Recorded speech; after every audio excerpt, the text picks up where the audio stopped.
더불어민주당 안에 코스피 5천위원회라는 게 있었습니다. 그런데 지금은 이름을 바꿨어요.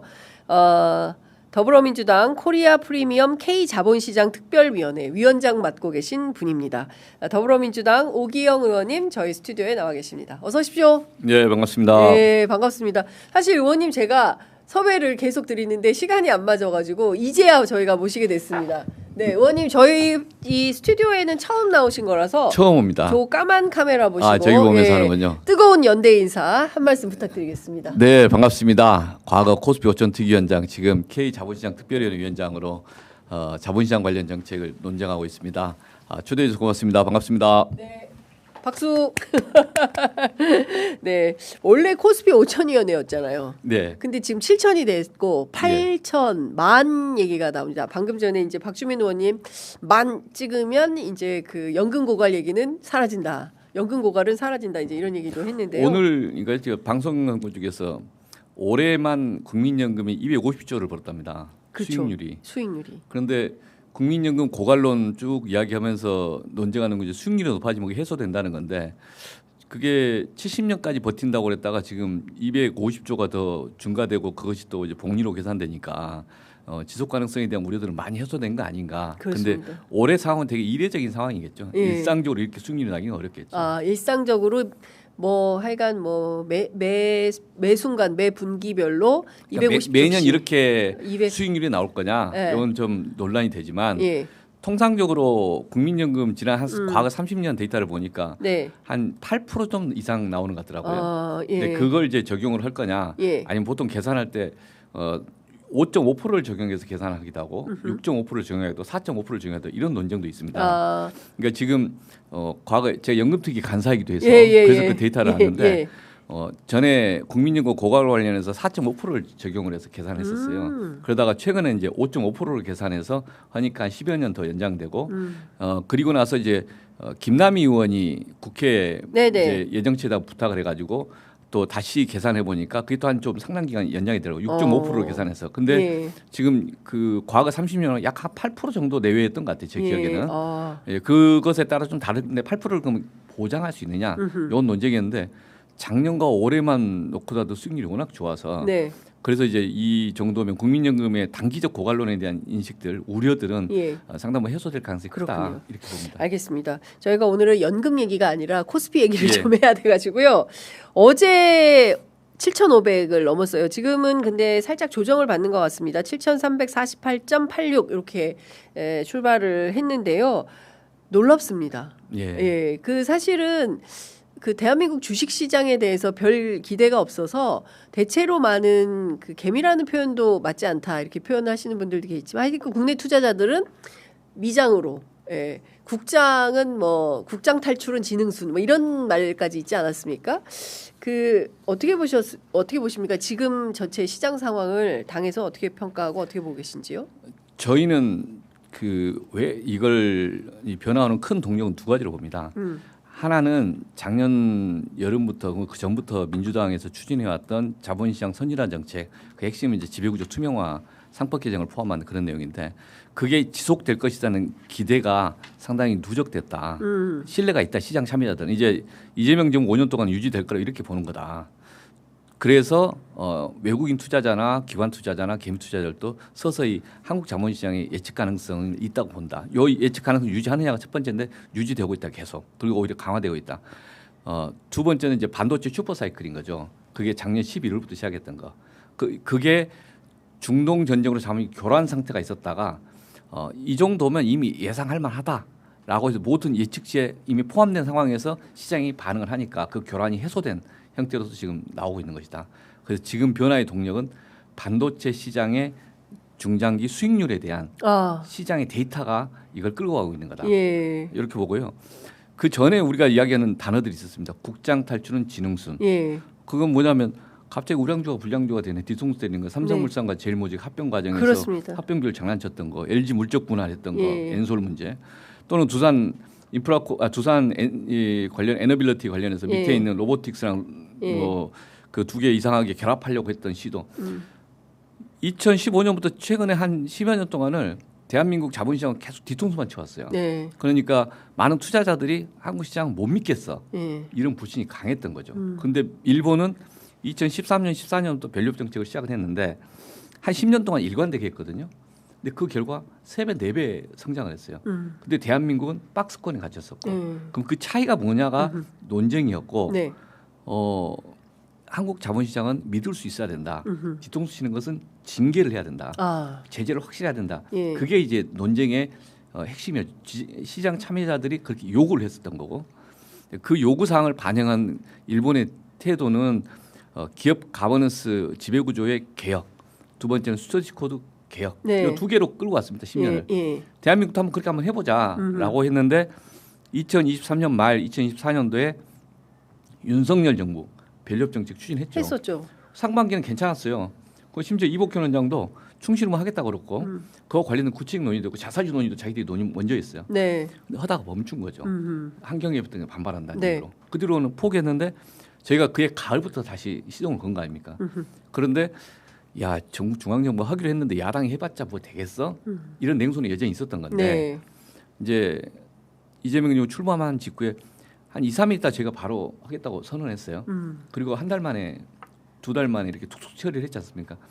그래서 냉소가 있다가 호기심이 생기고 네. 그래서 외부 투자자들이 야 이재명 정부 새로 들어오니까 뭔가 변하는 거 아니야? 라는 호기심이 네. 좀 더 강해졌고 예. 집중 투표 못할 것 같은데? 라고 하는 제가 100분 투표 토론에 갔는데 거기에 있는 진짜 패널 중에 한 분이 직접 그러시더라고요. 그 자리에서 네. 2차 상법 개정 할 겁니다. 할 수 있을까요? 어. 이런 이제 냉소가 있었던 거죠. 예, 그러니까 예. 그분의 발언이 틀렸다는 게 아니라 예. 그러니까 재벌 총수들의 이런 거를 민주당이 감당 못할 거야. 뭐 이런 시장 참여자들이 봤을 때 이 계획이 쉽지 않을 거다라고 거죠. 근데 결과가 나오니까 오 진짜 이 지배구조 계획에서 진정성 있네라고 시장 참여자 변한 거죠. 예. 근데 그 시장 참여자는 외국인 투자자, 개인 투자자뿐만 아니라 기관 투자자들이 인식의 변화가 이루어지면서 작년 9월부터는 좀 그 냉소 호기심에서 기대로 축적이 되고 있고 네. 지금 거의 상당히 신뢰에 가깝게 가고 있다. 그 뒤로 이제 3차 상법 개정까지 한 것에 대한 평가가 이재명 정부 5년은 정책 기조가 안 바뀔 것 같아. 그러면 시장의 시간이다. 시장의 시간이란 뭐냐면 시장 참여자들이 문제가 되는 행동을 하는 이 사회에 대해서 주주 충실 의무 위반에 대해서 네. 문제지기도 하고 주중에 예. 싸우기도 하고 예. 또 장기 투자자들이 스스로 잘 판단하고 뭐 이렇게 해야 된다라고 생각을 하는 그런 분위기였는데 저희가 생각한 것보다 빠르게 실적이 나온 겁니다. 저희는 여기 상당히 4, 5년 걸릴 수도 있다고 봤는데 반도체 슈퍼 사이클은 예상을 못했거든요. 처음에 이제 코스피 5천위원회를 띄울 때 그때 이제 선거 캠페인 때였는데요. 그때는 5천까지 가는데 얼마나 갈 거라고 예상을 하셨어요? 저희는 솔직히 4, 5년 임기 내 달성을 목표로 했습니다. 임기 내 달성. 예. 그러니까 이렇게 쉽게 딱 올라탈 거라고 예상은 못 하셨던 거죠. 저희는 담론적으로는 이렇게 보는 게 있었죠. PBR 이야기를 하지 않습니까? 네. 그 장부 가치와 주가를 비교했을 때 이제 장부 가치와 주가가 똑같으면 1, 더 작으면 주가가 더 낮으면 뭐 0. 얼마. 네. 그런데 2024년도 기준으로 해서 PBR이 0.9였어요. 대한민국이. 코스피가. 그런데 신흥국이 평균이 1.86인가 아마 네. 됐고요. 선진국이 아마 3.2인가 저 3. 이게 3. 예, 얼마 예, 됐습니다. 그래서 우리는 OECD 국가임에도 불구하고 자본시장은 냉소가 많으니까 적어도 신흥국 지수 평균을 따라가자. 그러면 더블링하면 5천이 돼요. 네. 우리 목표는 그거였답니다. 예. 적어도 디스카운트가 해소되면 그때 한 5천 갈수 2,500 있다. 정도 되니까. 예. 예. 예. 그 전 평균이 2,650 정도 됐습니다. 네, 그 내란 전에 한 6개월 평균이. 그래서 그 전에 박스피가 별로 그 지점을 이제 박스피라고 네. 표현하는데 그게 더블링 되면은 PBR만 개선되더라도 그럼 5천 가까이 된다. 네. 라고 하는 담론을 갖고 5천을 제기한 거죠. 5천의 의미. 예, 근데 이 디스카운트 해소하는 과정이 얼마나 걸릴 것이냐를 예. 저희가 물리적으로 시간을 예측할 수는 없고 예. 대통령 임기 내에 최대한 빨리 하자라고 했는데 저희들 속도에 대해서 시장의 반응이 좀 빨랐어요. 그러니까 그리고 민주당이 거기에- 굉장히 보수적으로 본 거네요 초반에. 예. 예. 예. 거기에 이제 반도체 실적이 들어오면서 작년 11월부터 예. 실적이 급변한 거죠. 아. 근데 그 실적은 저도 자료 몇 개 가져왔는데 예. 예. 예상을 못했어요. 요 2025년 초에 1월달에 나오는 자료거든요. 네. 반도체 시장 10% 성장 예측 이렇게 돼 있어요. 25년도에. 그 작년에 12월달 자료인데 반도체 전망 그보다 좀 더 성장할 거라고 그러는데 예. 이 자료들이 그 당시에도 되게 조심조심했어요. 주저주저. 반도체 슈퍼 사이클이라고 표현을 했지만 그 슈퍼 사이클이라는 것은 작년 말 올 초에 나온 이야기고 그전엔 그런 단어가 없었어요. 예. 그러면 우리는 대략 일관되게 정책 기조로 가면 우리 자본시장의 기대치가 좀 바뀔 거다. 그리고 기업들 중에 잘 나가는 기업들이 있으면 함께 끌어갈 거다. 실적은 언젠가 나올 거니까 실적이 꾸준히 나오면 우리가 프리미엄 시장으로 갈 거다. 이렇게 본데 갑자기 슈퍼 사이클이 시작된 거죠. 그리고 그게 기억하시겠지만 작년 11월, 12월쯤 때 버블론이 있었습니다. 네. AI 버블론. AI 버블론은 반도체 수요가 줄어든다는 거죠. 예, 그렇죠. 근데 지금 AI 버블론이 거의 사라졌어요. 예. 그리고 지금 AI 혁명 예. 또는 AI 시대 예. 라고 해서 이 AI가 전체 이제 경제에 미치는 영향, 우리 사회에 미치는 영향이 좀 더 크게 성격 규정을 해요. 사회의 성격 규정을. 네. 그러면 그만큼 반도체 중요 수요가 엄청나다는 거죠. 피지컬 AI를 포함해서. 네. 그렇기 때문에 작년 11월 기준으로 해서 어떤 분은 말씀하시기를 한 1년 정도 사이클 가다가 꺾일 수 있어. 그러면 어떻게 될까? 한 6개월 전에 선반영 되는 거 아니야? 그럼 올 가을부터는 좀 변화가 될 수 있는데 지배구조 개혁 제대로 해야 버틴다. 하방 경직성을 확보해야 된다. 라고 했는데 그게 작년 11월, 12월 주장이었어요. 근데 올해 1월, 2월 되니까 갑자기 2026년 수익보다 2027년 수익이 더 좋다고 나오는 거예요. 그래서 올해 꺾일 일이 없는 거잖아요. 예. 근데 최근에 그저께인가 한 3, 4일 전에는 2027년 데이터도 나오더라고요. 지금 워낙 수요가 많다 보니까 네. 반도체에 그 관련된 것들이 지금 시장의 전체 기대를 끌고 가는 형국인 것 같아요. 그 이재명 정부의 정책 기조에서는 추워도 문제지기가 없고. 예, 그러니까요. 말씀 주신 대로 반도체 슈퍼사이클의 영향을 상당히 받은 거다라는 거를 이제 종합해 볼 수 있을 것 같은데요. 관련해서 2027년치 물량까지 이미 다 계약이 끝난 상태여서 사실상 반도체는 상승 곡선이다 이렇게 보는데 이제 그밖에 다른 주식들. 근데 최근에는 보면 증권주도 많이 올랐고 그리고 방산주는 대포로 또 이제 좀 하락하는 것 같고. 뭔데 식품이나 화장품이나 이런 것도 조금씩 올라가는 추세이긴 한데 그게 막 반도체처럼 확 올라가는 어떤 분들은 이제 80년대 3저 호황 그래프와 같다 이렇게 표현을 하기도 하는데 그 반도체 중심으로 돌아가고 그밖에 시장에서의 반응은 별로 없는 거 아니냐 이런 비판도 있는데 그 점은 좀 어떻게 보십니까? 그런 비판은 계속 해야 되고. 해야 됩니까? 네. 서로 비판해야 되고 서로 논쟁해야 되는데 네. 저희의 이제 고민은 네. 특정 회사나 특정 산업의 이제 주가를 예측하는 게 정책의 영향은 아니기 때문에 그 어디가 어떻게 될 것이라고 말은 하는 건 아니고요. 저희는 그런 이제 편향들이 있다. 네. 그 현실은 어쩔 수 없다. 두 번째로 국가의 지금 이 자본시장을 선진하는 목적은 저성장을 돌파하기 위한 자본시장의 그 역할 강화 이런 차원을 접근하는 거거든요. 네. 이제 성장을 하기 위해서는 자본시장에 자금이 효율적으로 들어가야 되고 네. 그게 특히 혁신기업 또는 이제 뭔가 이노베이션을 하는 기업들에게 돈이 들어가야 되겠죠. 그리고 그런 기업들이 세계 시장에 경쟁을 하면서 우리 경제를 끌고 가야 되는 거죠. 그러니까 그런 기업이 일단 반도체 중심으로 이런 분위기를 스스로 실제로 보여주기 때문에 그런 거고 이 공간, 시간과 조건을 확보한 거잖아요. 네. 이 속에 그러면 한국 정부는 뭘 해야 되는가를 고민할 수 있고 숨통을 틔워준 거라고 저는 역으로 생각을 합니다. 네네네. 그래서 작년 저희가 예산을 태우면서 그 논쟁을 재경부랑 했었습니다. 네. 그러니까 재경부도 그렇고 정부 당국자들 중에서도 그러면 우리가 미래 산업을 끌 수 있는 것에 투자를 하자. 예산은 이미 태워놨어요 많이. 네. 한 몇십 개, 30-40개라도 R&D 아이템들을 정해서 거기에 민간 기업과 정부가 함께 투자를 하자. 네. 그리고 그 투자의 성과물들이 나오면 예. 그중에 괜찮은 게 혁신 기업으로서 좀 발굴이 될 거 아닙니까? 네. 그리고 그런 기업들을 시장에서 평가를 하자. 네. 자본시장의 역할은 가장 효율적으로 하는 겁니다. 그냥 부동산에 있는 자금 거기 쏠려 있지 말고 네. 여가 또 수익률이 좋다는 걸 보여주면 올 거다. 예. 그리고 정부가 태울 수 있는 자금도 좀 태워보자. 아하. 그래서 이걸 생산적 금융이라는 거죠. 예. 경제 성장에 도움이 되는 금융. 그 자금은 생산적 금융의 종착지는 혁신 기업인 거고. 네. 그래서 부실 기업이 아니라 혁신 기업에 들어가게 하고 혁신 기업은 실제 경쟁력 비즈니스 비전이 있으면은 상장을 하고 상장한 회사가 스스로 자금을 조달해서 세계 시장에서 경쟁하게 하자. 근데 그걸 하기 위해서 특정 기업을 타겟으로 정부가 지원해 주면 불공정하니까 R&D 지원을 좀 하자.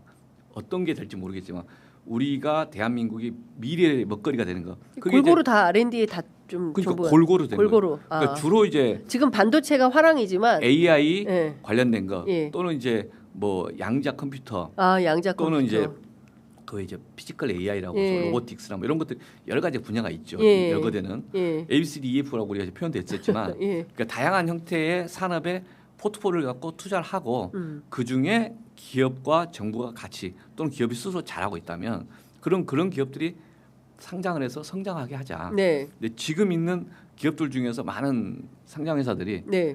수익이 안 나는 경우가 있어요. 근데 오랫동안 수익이 또 안 나는 경우도 있고. 예. 그런데 그 회사가 불투명해요. 그러니까 투자자들에게 설득을 못 해요. 네. 불투명해서. 예. 근데 그 기업의 주가가 왜 떨어지냐고 물어보면 당연하다고 해야 되는 거 아니에요? 그렇죠. 예. 그 투자하지 마십시오라는 게 우리 메시지입니다. 저는 그렇게 답하거든요. 그게 아니라 그 기업이 수익이 날 수 있는가를 보셔야 됩니다. 예. 수익이 나는데 투자를 하는 것이지. 그리고 그 기업이 기술이 있는데 지배 구조는 아니 우리 사회 질서가 좀 혼란스러워서 그 성장성 있는 기업을 투자를 못 한다면 그건 우리가 제도를 개선해서 투자하게 합시다. 네. 그러려면은 지배 구조 투명해야 되죠. 두 번째 투자자랑 소통을 해야 돼요. 네. 단기간에 이익이 안 날 수도 있거든요. 예. 아마존처럼 오랜 시간이 걸릴 수도 있는데 그럼 이 사람들은 국민연금이든 해외 장기 투자자든 국내 장기 투자자들 기관 투자자들이랑 소통을 해서 우리는 이런 계획이 있고 네. 이런 계획을 일정 기간 투자를 하면 언젠간 좀 잘 될 겁니다. 예. 그럼 그 기업의 한 기관 투자들이 하나만 몰빵하지는 않겠지만 한 5개, 10개 포트폴리오 투자를 할 수 있는 거죠.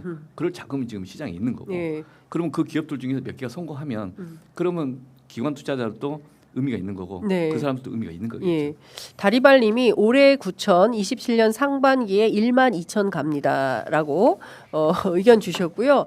조선주가 오를 것이다. 뭐 이런 주장하시는 분도 계십니다. 소리가 끊어졌습니다라고 하는데 지금은 소리 잘 들리시는지 궁금하고요. 노봉남님께서 건의합니다. 국민펀드 특강해 주세요. 예. 그 국민성장펀드 어떻게 되는 건지 궁금해하시는 분들이 굉장히 많은데 사실은 저희가 이제 매일 국민성장펀드 얘기를 하고 있긴 합니다. 마중물로 정부가 150조, 50조 정도. 예. 이게 이제 국가의 예산도 들어가고, 네, 그다음 금융기관들도 투자도 하고, 그리고 국민들 중에서도 이게 참여할 수 있는 기회를 주면 참여하는 분들은 좀 세제 혜택이 포함된. 그 이미 구조는 짜여져 있습니다. 그리고 이제 그 자금을 어디다 할 거냐? 방금 말씀드렸던 그 미래 성장 산업이 뭐냐를 이제 찾아서 그런데 좀 긴 투자를 하자. 네, 그 목적으로 이걸 하는 거죠. 네, 근데 지금 뭐 이게 금액이 처음에 150조 큰 것 같은데 국민연금이 올해 상반기만 번 돈 250조예요. 250조. 그러니까 지금 돈의 구조나 규모가 좀 다르다. 예. 그러니까 요건 마중물 역할일 뿐일 것이다. 아하. 더 많은 뭐 자금이 1000조까지도 생각하신다고 그러던데요. 부동산에 한 3,000조 정도 지금 머물러 있는 것 같은데. 부동산에 3,000조. 예, 저희는 예. 예측치 이게 추정치인데 예. 그 중에 상당수가 이쪽으로 머니무브 해야 될 것 같은데 예. 그것도 하는 게 서로가 윈윈이 아닌가 싶은데 이제 그건 머니무브가 지금 진행되고 있는가 예. 부분적으로는 진행되고 있다고 저는 이해하는데 예적금 탈퇴하고 그 주식으로 옮겨 타시는 분들이 꽤 많다라는 경제지 보도도 나오더라고요. 예. 그러니까 수익률이 부동산이 더 좋으면 부동산에 이렇게 머물러 있을 거고 예. 자본시장이 좋으면 자본시장이 더 이동을 할 텐데 예. 어쨌든 억지로 되는 건 아니고 예. 자본시장이 선진화되고 변화하는 모습을 보면 그 속에서 선택과 판단을 할 것이다. 그리고 지금 많은 분들이 고민하고 있을 걸로 저는 그렇게 이해를 합니다. 자, 그 뭐 이런 전망들이 있는데요. 의원님도 그렇게 전망하십니까? 뭐 내년 상반기 12,000 간다. 아니 저는 그 어떤 숫자는 곳에든 주가의 예측이나 표현을 하지 않습니다. 않는다. 그리고 특히 정책을 하는 입장에서 그 말하는 것은 무책임하다. 그리고 알겠습니다. 호도한다. 그러니까 저희는 오히려 시장 참여자들이 저희들을 불신할 겁니다.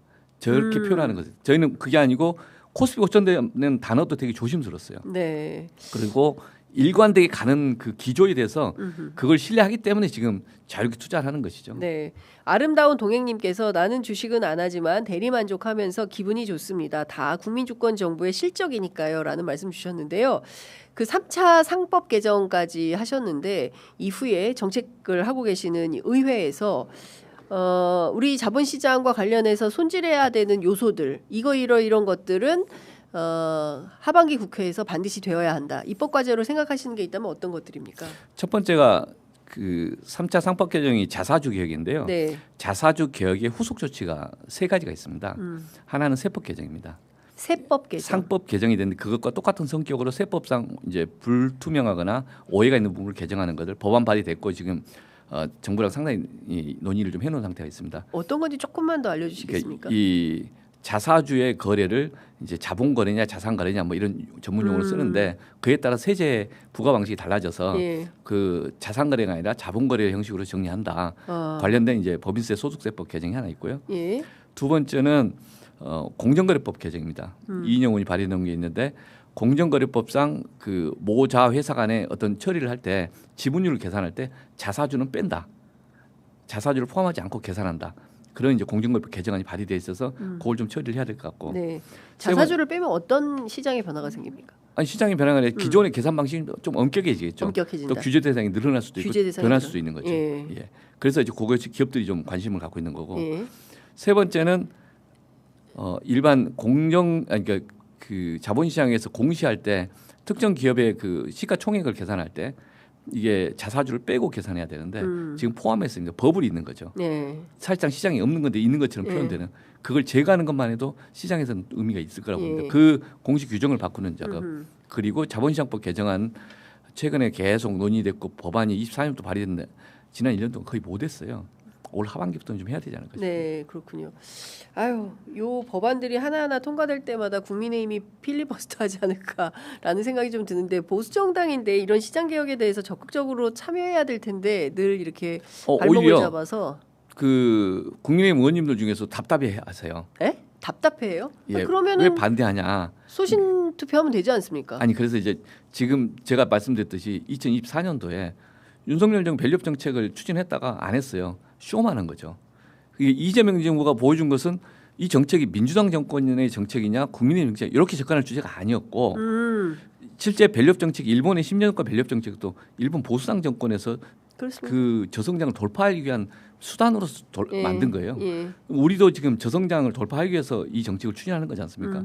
근데 그 지점에서 국민의힘의 많은 의원들이나 뒤에 정책 준비했던 사람들도 자기들이 했으면 그 할 수 있는 건 왜 중간에 포기를 했냐, 왜 로비받아서 안 됐냐에 대해서 답답해하고 안타까워하는 거고 우리 정책의 기조를 뒤에서 그렇게 막 냉소적으로 보지는 않습니다. 갈 길이었는데 아이고 자기들이 했어야 됐는데 놓쳤다. 예, 그런 평가를 하신 분들이 있다. 예. 실제 그 정책을 윤석열 주도했던 분들 입장에서는 예. 그리고 지금도 저희가 이 자본시장 관련된 여러 가지 부분에서 실제 그 약간 요즘 정책 상황 때문에 그런 거지만 많은 부분들에 공감을 할 겁니다. 지금 실제 이 정책은 시장 참여자들이 공감하는 정책 아닙니까? 그렇습니다. 그러면 적극. 친시장적 정책 아닙니까? 그러니까요. 누구 말보다 친기업적 정책 아닙니까? 친기업 정책. 근데 그것을 국민의힘이 반대하는 모양이 이상한 거죠 지금. 그렇습니다. 상황이 좀 그렇게 가고 있는 주제입니다. 이런 정도라면 나도 민주당 하고 싶다 이런 의원님들 없으십니까? 아니 그걸 이제 그렇게 표현할 건 아니고 네. 이 정책적 기조에 대해서 얼마나 이제 광범위하게 그 논쟁과 이해가 되고 있는가를 보여주는 거다. 그래서 적어도 자본시장 정책을 지금 최근에 한 그 1년 가까이 끌고 오지 않습니까? 유지하고 있는데 그것 때문에 시장 참여자들이 이재명 정부를 뭐 좌파 정부다 내지는 이념 정부 그런 말 안 하잖아요. 되게 실용적 정부다, 현실 정책을 추진하고 있다 그렇게 평가를 하지 않습니까? 그리고 이것이 그럼 우리 사회를 뭐 이렇게 거꾸로 가는 거냐 그런 건 아니고 가야 될 길인데 생각보다 빨리 만들어내고 있다 이렇게 평가를 하는 걸로 알고 있습니다. 네. 의원님 시간이 너무 아쉬운데요. 벌써 58분인데 제가 그 의원님께서 꼭 하시고 싶으신 말씀 중에 정치 관련된 이슈들도 좀 있어가지고 제가 보기에는 의원님 저기 시리즈로 끊어서 좀 나오셔야 될 것 같다. 오늘은 자본시장 얘기만 할 건지 정치 관련 얘기도 조금 해야 될지 지금 한 2분밖에 안 남아가지고요. 그래도 요거는 좀 여쭤봐야 될 것 같습니다.